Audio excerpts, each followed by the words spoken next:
Welcome into King Wales album review party. Today we were supposed to do an episode where we were talking about Drake's diss and then just go right into Take Care. But as it turns out, talking about Drake's diss took a long time. So now we're just talking about Take Care on this episode. So it's Yeah. nice. So sorry for everyone that tuned into the last one and thought we were going to talk about Take Care and we didn't end up doing it. But now we are. So Now thank you we for being are. loyal listeners. Yeah. You didn't have to wait that long. So we're talking about Take Care, which obviously is an album by Drake, came out in 2012. Um, and for me personally, I feel like this is the album where Drake, I don't know if he discovered who he was, but this is where he presented who he was. Thank Me Later Mhm. was a good album for starting off and stuff. He has some really good lines on that one. I actually really like that album, but I feel Mhm. like Take Care embodies everything that is Drake. Like if someone was like, "Hey man, who's Drake?" I would be like, "Go listen to Take Care." Before any other album that he's ever done, any other project, anything, go listen to Take Care. Yeah. Yeah. I mean, for me, it is easily his best. Like, I think it's his best. I think he peaked here. I think this is also where he became who he is today. Like, this is the beginning of the Drake that we see today really cementing himself because he gets some powerful features on this album that Oh yeah. cement him as this kind of like this magnet for amazing guest list features on other Talent. tracks. And I think it's something that even to today kind of defines him is like centered around having really strong feature lists. And boy does Take Care hit that with The Weekend, Rihanna, Kendrick Lamar, Lil Wayne, Andre 3000. And I feel like the best part is that this album got a lot of those, like the mix of features. Like, where's this line? Like Jay-Z, brags about all the people that he made stars a lot of times. He'll talk about, like, not only am I a star in my own right, but I've also turned other people into stars just by being around me, which is a Mhm. really powerful flex, because it's one thing for yourself to become a star, and for you be able to use your influence to turn someone else into a star is pretty crazy. Because there's a lot of people, like when this came out, nobody knew who The Weeknd was. Mhm. Like, that's not an exaggeration. Mhm. Nobody knew who he was. Mhm. He was on anybody's radar. Right. Um, and now he's the number one artist in the world. In the world. And again, it might just be for now, which I was still super surprised by. I did not expect him to be up that high. I thought it was kind of like I thought Taylor Swift had like a, stranglehold on it, but it's The Weeknd. And Right. the fact that, Drake is like I think number 4 or 5, but like The Weeknd can never really just like rest and be like, I'm the best artist in the world. Cause it's like everybody knows and he knows that he got there because of Drake. Kind of Right. like on a lesser extent, kind of like Chance and Childish Gambino. Like Childish Gambino is one of the people that helped put Chance on the map with all the features and stuff. And now Chance has way surpassed Gambino, Mhm. but a lot of Chance's success, he's got to look back and be like, yeah, that's because of Gambino, because Gambino Mhm. put me on. He helped put him on. Drake put The Weeknd on. Yeah. Because House of Balloons either had like come out just then, if not after Take Care. And Trilogy as a whole didn't even come out till 2012. mhm. And yeah, because he had done some features. Let me try to see, because he just released. Oh, looks like he just released an album this year, but because his big album, Beauty Behind the Madness, came out in 2015. And that's the Hmm. album that got him started on his journey to the top. And 2012 had already been out for, I mean, Take Care had already been out for a couple years by then. Now, Right. did Take Care come out in 2011 or was it Ye 11. 11? Okay. For some reason, I was thinking it was 2012, but it just must have been like a single or something that It came was out then. like November 2011. November. Okay. Yeah. Yeah. So that's probably what enabled, like, because The Weeknd had amazing vocals on Crew Love, first of all, one of our favorite songs in the whole album. And that's probably what, Incredible vocals. mhm. And that's probably what helped the label like want to greenlit a whole album because of how good Crew Love turned out and the Right. reception to it. So, Yeah. And it really like it was a great like showcase number one of the weekend's like range and like how powerful his singing voice is, but also too it showed a great like his style really well. Like mhm, that like it was Crew Love unique. is kind of a moody track, and that's especially like early in his career, that's really where he lived was with those moodier pop R&B tracks. And And that it wide vibrato that he has is like a very unique style of his. Yes.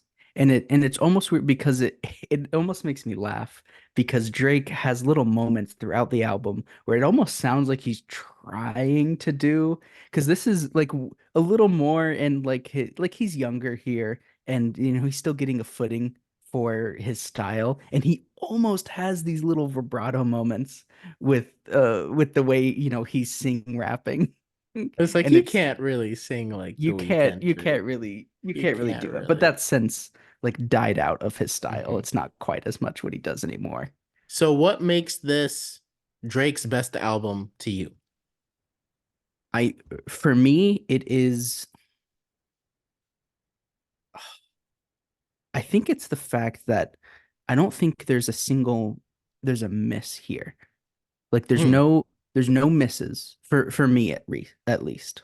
Hmm. Um, there's tracks I don't care for as much. The final two, Practice and The Ride, I don't care for as much as the rest of the album, but I still think it's good. And I think as a whole, this is this is a really good showcase of the different strengths of Drake. Because I Hmm. think Drake, when he puts his mind to it, he can rap. I think he's a good rapper when he really puts his mind to it. Not my favorite as just a straight rapper.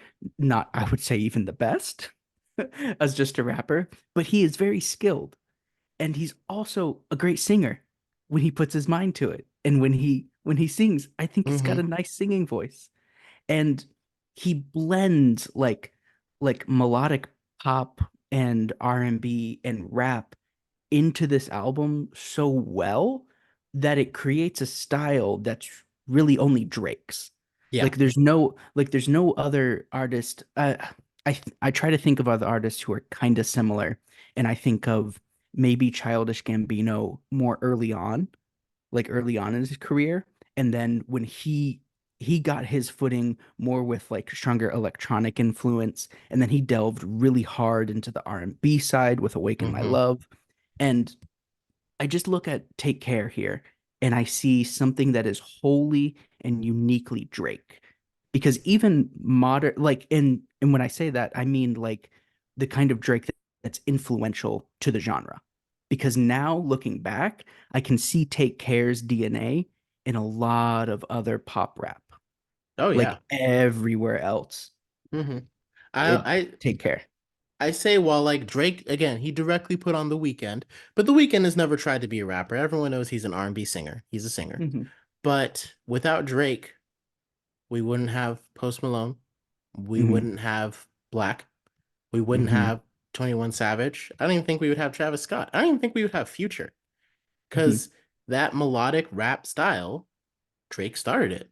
Like there's just no, and I feel like Take Care is the album where he feels because like a lot of people go back and forth. I feel like Drake probably wouldn't be where he was if he didn't have the singing aspect because that Yeah, just added another layer to him that allowed him to take over because people didn't know like what that was. And like right. people used to think that like T-Pain was a rapper, and T-Pain does rap. Like I can't say that. T-Pain raps a lot and he sings. Hmm. And like one can argue that he kind of got it started, but he never combined the two. He would always just sing drenched in autotune or Hmm. he would rap.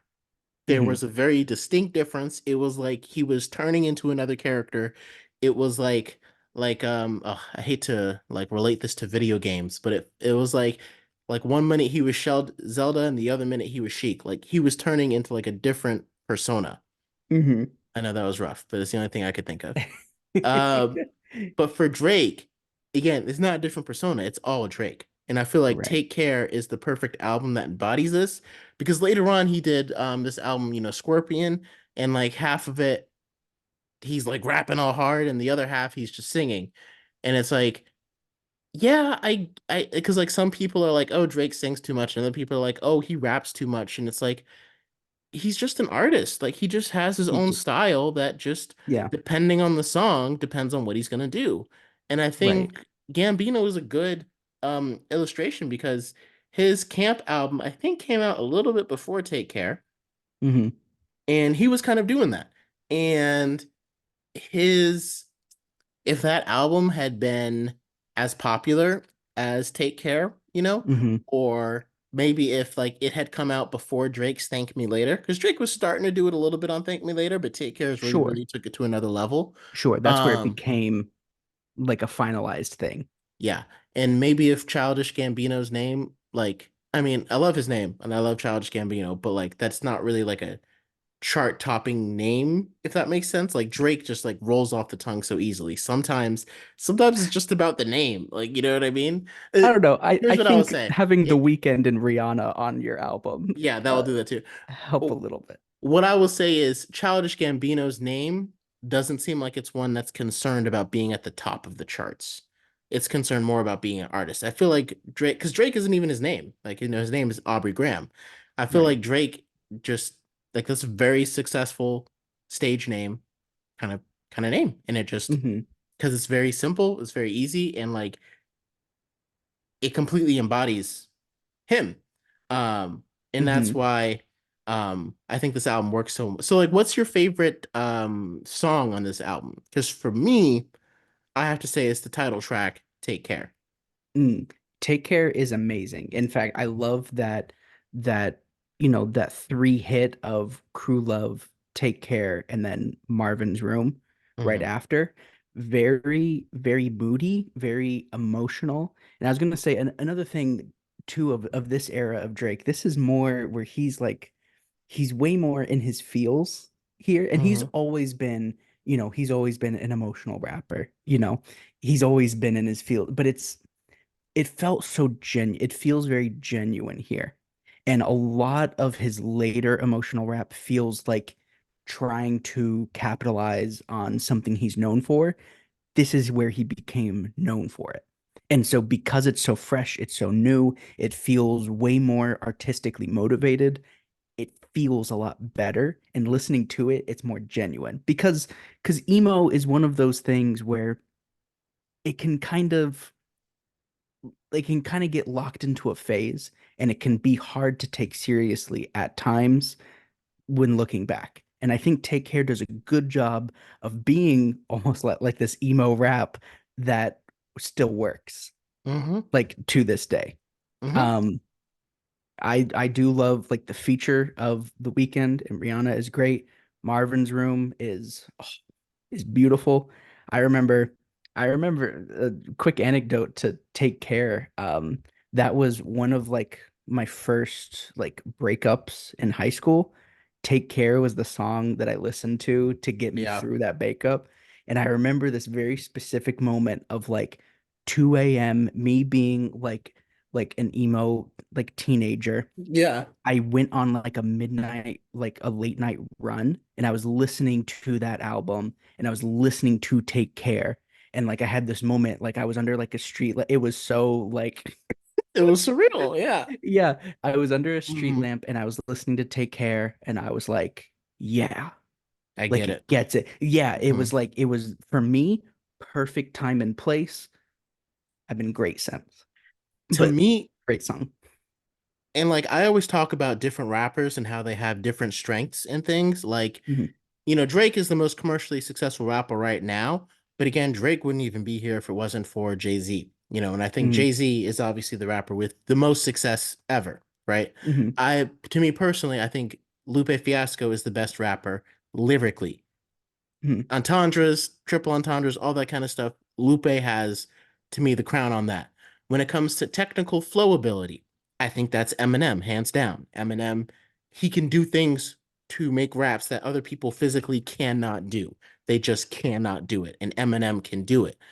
Mhm. And so it's like where Drake fits in to me, I've never, I think Drake is the most genuine and the best rapper to ever talk about relationships, and love. I think as far as any other rapper that I've heard, including Lupe, including Jay-Z, because a lot of Jay-Z's love songs, they're very like kind of surface, like I love you, boo. You know what I mean? Like it's not Mm-hmm. Drake, like he gets into the deep human emotions and the complexities of a relationship. And I think that's why, like, a lot of people have knocked him in the past because of this, because they think that makes him soft. But that's one of the fundamental experiences of the human experience is, relationships. Like, we all have some kind of relationship with somebody. And I Mm-hmm. think Drake, um, embody like, and again, it's so genuine, and it's so like I've never connected on an emotional rapper. I've never connected on an emotional level with another rapper besides Drake, like on the Mm-hmm. same level as Drake. Mm-hmm. And I think that's very powerful. And I think that's what Take Care kind of embodies. And I think that's brilliant because I mean, like rappers get sad too. Like that's Mm-hmm. how I feel. It's like, like not every rapper is like hard and like, oh Right. yeah, like, like Jay-Z first did his like introspective emotional stuff in like 2017 with 444. Like, Mm-hmm. way after Drake, like rappers really didn't um get in touch with their emotions very often. And again, because like the knock on that was like, oh, that makes you soft and weak. Mm-hmm. But when I listen to this album, I don't feel weak. I don't feel soft. I don't feel like Drake is soft. I don't feel like Drake is weak. I just feel like this is an album I totally relate to. I get this feeling because like we were in the same class, dealing with high school loves and relationships and stuff and trying to figure ourselves out. And like, Mm-hmm. sometimes to hear what you're going through can make a huge difference on whether you get through it or not. Yeah, absolutely. And I think over the time, it has since fallen short just because through his later music, it doesn't seem like he's shown that growth to be like it's sticking. Hmm. Like I think that's like a greater critique of Drake for me is that sometimes the emotional depth part feels shallow because he doesn't seem like just straight from his music, he doesn't seem to be growing if he keeps talking about the exact same situations. Like he's not learning from it. But in this moment, time capsule it in 2011, I think it's really They strong take and care. it Yeah. is way more influential. And I think it's something that I'm glad was influential Hmm. because some like talking being so expressive about, heartbreak shouldn't be something that makes you soft. Yeah. That shouldn't be a category of, how hard you are. And we can talk about that another time, this idea of needing to be hard in rap like as a Hmm. whole, that's its own other conversation. But for here, I think I totally agree. It feels very emotional, but it also, it feels like for the time, it was definitely like feeling seen of like, oh, I can listen to rap and also recognize that I'm going through a difficult emotional moment. This was like the first, especially for a commercial success, Yeah. like to be seen in that way. And I think it's very interesting that you say that to like where it seems like Drake's later projects seems like he didn't like all the things that he set up and take care, the things that he's Yeah. going through emotions, how it Yeah. feels like he didn't really learn from them and grow from them. I Hmm. think I agree, but on a different level, because to me, it feels like again, Drake became very, and again, he's young at this point. I think he became very worried. Well, I don't know if worried is the right word, but he became a lot more concerned with that label of soft. And he kind of got away from, I feel like, what made Take Care great in his later albums. And he tried to really focus on the fact that, like, no, I'm a rapper. I rap. I'm hard. I'm tough. And it's Hmm. like he didn't really, I don't think he needed to. Like, I think if he had released five Take Cares back to back to back, Yeah. I think they would have all been great. And I think he still would have been at the same level of success he was. Um, but I think he's probably still would have been fighting the soft label the entire time. But you get to now, no one calls Post Malone soft. Hmm. And Drake started this, but Post Malone has never had to deal with that. And he Right. just talks about whatever. And it's so funny because people like say Post Malone is like a rapper. I've literally never heard him rap. Like he's a singer. He's a He's a singer. singer. He's a singer. He's literally Drake if you just take away the The rapping part, rapping. which Yeah. makes him a singer. Singer. And so, and to me, and I think the difference is between like, because like there's, what's considered hard, what's considered soft, and what's considered cheesy. And to me, I think people associate like they'll associate being emotional and stuff with being soft and being cheesy, but that's not really what cheesy is. Like cheesy is just being unauthentic. It's being not genuine. It's being Hmm. oh, there's a perfect word that I just can't think of it right now. Um but basically it's being generic, right? Hmm. And that's not what Jake is on this. And that's what makes Right. his rapping about love and emotions and relationships, that's what makes it stand out from so many other rappers because there's a lot of rappers when they talk about love, they're not really, they just kind of do the generic, I love you, we make a great pair. Even Lupe Fiasco is a victim of it. You just kind of talk about surface. You don't get deep beneath it. And Hmm. Drake is able to do that. And to me, that doesn't make him cheesy, that makes him genuine because he's talking about what everybody feels. They just don't talk about it. And like you could argue, this is Yes. probably why all their relationships don't work because they don't talk about it. While Drake does. And what's crazy to me while we're on that, you asked me before my favorite track, and this is a good moment to bring it up. It's Hmm. The Real Her with Yeah. Lil Wayne and Oof. Andre 3000. Mhm. Oh my God, I get excited every time I hear. I love that song so much.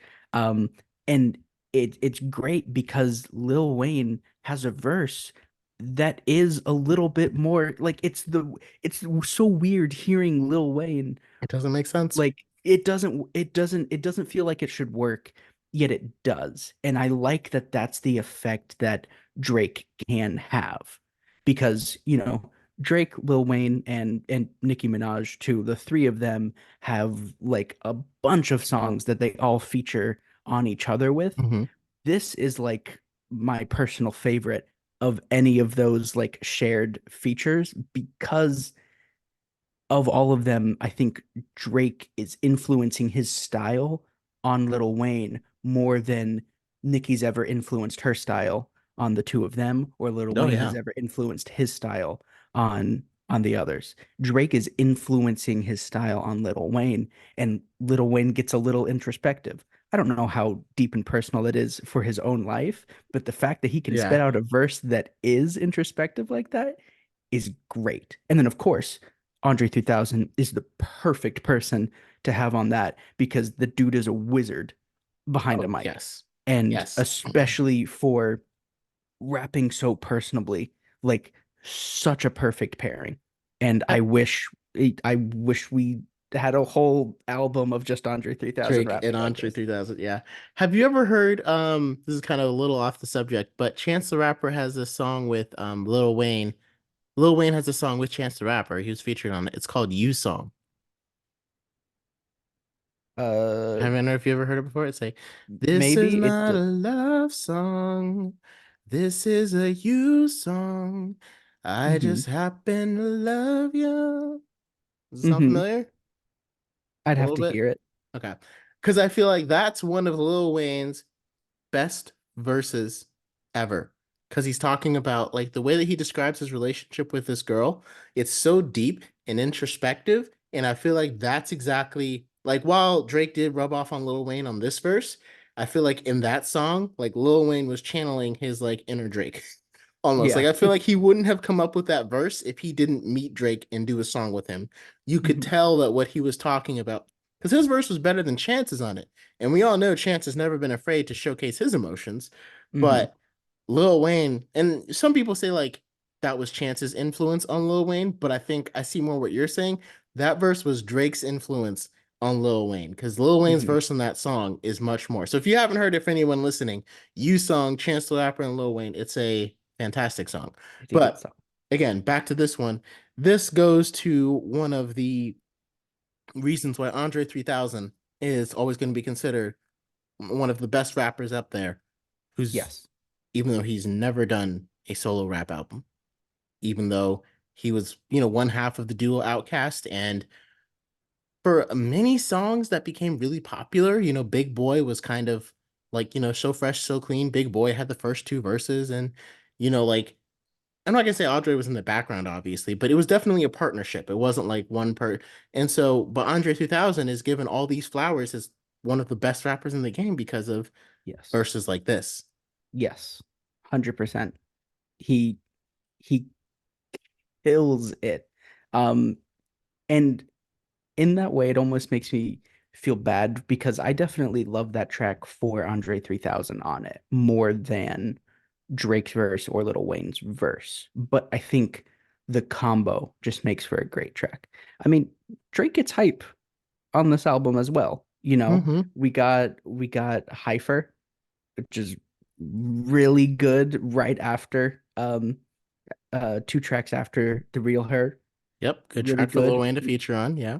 Make Me Proud with Nicki Minaj. I really love one of the singles released ahead of time. It's a great track. Underground Kings. Oh my God. Mm-hmm. That's a dope one. That's a dope one. Yeah. Drake really knows how to, I don't know, like I just really feel this is the perfect blend of his of his different styles, and it's like you were saying, it doesn't feel generic, like it feels authentic. Um it feel like he was really cooking, Mm-hmm. and it goes to show it was influential. And it took me years, like literally years, to realize that this was the album that started YOLO with the motto. Because Hmm. I had no idea for the longest time that Drake is like, he says, you only live once. That's the motto, YOLO. I Hmm. didn't realize that that was him until he went on SNL and hosted and was like, guys, I am so sorry. I did not realize how annoying YOLO would become when Hmm. I did that. And like, YOLO, like, it was such a small part of the song. Like, you kind of just Yeah. miss it if you don't see it. Right. And like, it took over the country. Mm. Like, there's not a single person who hasn't heard of YOLO. You cannot heard of Drake and you've still heard of YOLO. Right. And to me, that kind of like cultural, um, And it wasn't even on the album proper. It was a bonus track. was that a bonus track? I couldn't It see was if a that was on the bonus it was a deluxe. bonus track. It was Yeah, one of the two bonus tracks. yeah. So the fact, oh, sorry. The fact that like to have that kind of cultural, I mean, Drake's demonstrating it now, but to have that kind of like cultural power and influence over like sayings and what of a country, is it's insane. It's insane. It And I feel like this album is definitely evocative of everything that Drake, all of the power that Drake has amassed. Yes. Now, for you, are there any low points here? Are there any tracks you're skipping when you're revisiting it? Anything that doesn't hold up? I mean, again, like I said, Drake gets hype. I think Hyper is kind of one of those songs that I skip because, like you mentioned, Drake gets hype sometimes, and I feel like I'm like 50-50 with him. Sometimes I'm feeling it, Hmm. sometimes I'm not. Like he did this feature with DJ Khaled, I'm on one, and that Hmm. is a hype song I'm with. Like I get Hmm. hype listening to that. I could do the whole Drake verse, like because that one came out, I think while we were in middle school, and Hmm. I was singing along and rapping along to it, and I was like, I don't even understand what he means by this, but I am so hyped right now, I can't even stop it. Yeah. So, like, if that song had been on this album, that would have been a high point for me. But again, Hmm. so I don't really, probably Hyper is probably the only low point for me, just because that's a hype song that I don't really, again, for me, it's kind of very hit or miss because with Drake and when he gets hype. Because like the reason why I listen to Drake is for his emotional songs. I don't really go to Yeah. Drake to like get hype. You don't If it get hype. happens, great, but that's So not why I so put this what album. about Underground Kings? You get with Underground Kings? You get down with that song? That one's a pretty good one. That one's a pretty I good one. I will say I got really pretentious when I first listened to this album because again, put it in our shoes, we're like just starting high school Yep. when this is coming out. And so I was learning guitar at the time, and we started with learning a lot of like old blues guitarists. And so, he has this line in Underground Kings, ice in my muddy water, referencing Muddy Waters, the like old blues guitar player. And I felt like the cool, because like I didn't have to look up genius lyrics to learn what that was referencing. I was like, dude's referencing Muddy Waters, and I just learned about Muddy Waters. I felt so like I was going around telling everybody, like, oh, you know what that's a reference to? Let me You tell know what you. that's a reference to? Yeah. Yeah. So so now we've got a little bit of time left. What did you think about the Kendrick Lamar interlude? Oh my goodness, Buried Alive is great. Yeah. It's great. I think I don't like that it's featuring Kendrick Lamar. It should just be Kendrick's track on Drake's album. Like I really Drake does not have a line on Buried Yeah. Alive, Yeah. but I love the verse. It was my first exposure to Kendrick, and Hmm. I remember feeling like, oh shoot, who is this guy? Like the flow is immaculate. Like it felt conversational but poetic at the same time. It's like, and that like combo was like so mind-blowing to me. And like it's hard to explain, but to me, like it was almost the like it feels like when Kendrick then released Good Kid, Mad City, Hmm. and he released Poetic Justice.